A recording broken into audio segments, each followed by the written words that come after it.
Ang unang higayong gipahigayon sa Isabela City dinhi sa Basilan Province, ang Fiesta Banderial pinaagi sa usa ka contest. Ang Fiesta Banderial Jump and Bagel Competition gipahigayon ni adtong Huwebes, isip kabahin sa Fiesta Alegria Ciudad de Isabela 2023 ug atul sa ika-173rd nga Patronal Fiesta sa Parish Cathedral of Santa Isabela sa Portugal. Ang kompetisyon gipasigdahan sa local government unit sa Isabela de Basilan sa pagpanguna ni City Mayor Siti Dalia Turabin Hataman. Pinaagi sa City Tourism Office, kuyog ang Isabela City School Divisions sa pagpanguna ni Dr. Julieta Fernandez o sa United Evangelical Church sa Isabela, pinaagi ni Dr. Philip Tan. Dunay duha ka kategorya ang kompetisyon, ang high school o elementary. Ang high school category, gisalmutan sa Baluno National High School, Basilan National High School, Begang National High School, ug sa Malamawi National High School. Nahimong kampiyon ang Basilan National High School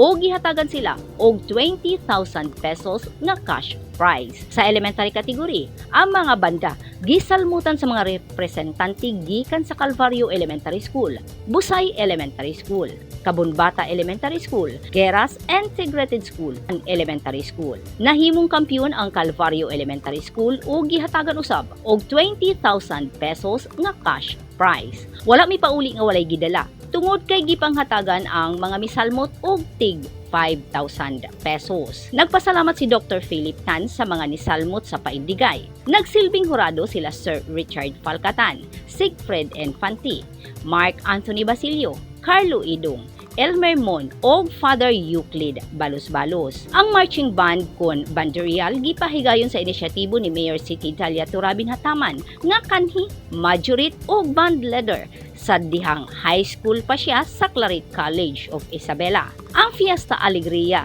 na Ciudad de Isabela, usa ka paagi sa lokal nga panggamhanan sa Isabela City nga hatagan og pasidungog ang Santa Isabel de Portugal nga nahimong kabahin na sa kasaysayan sa Isabela City. Grace Alcunaba, Newsline Philippines, Basilan. Stay safe!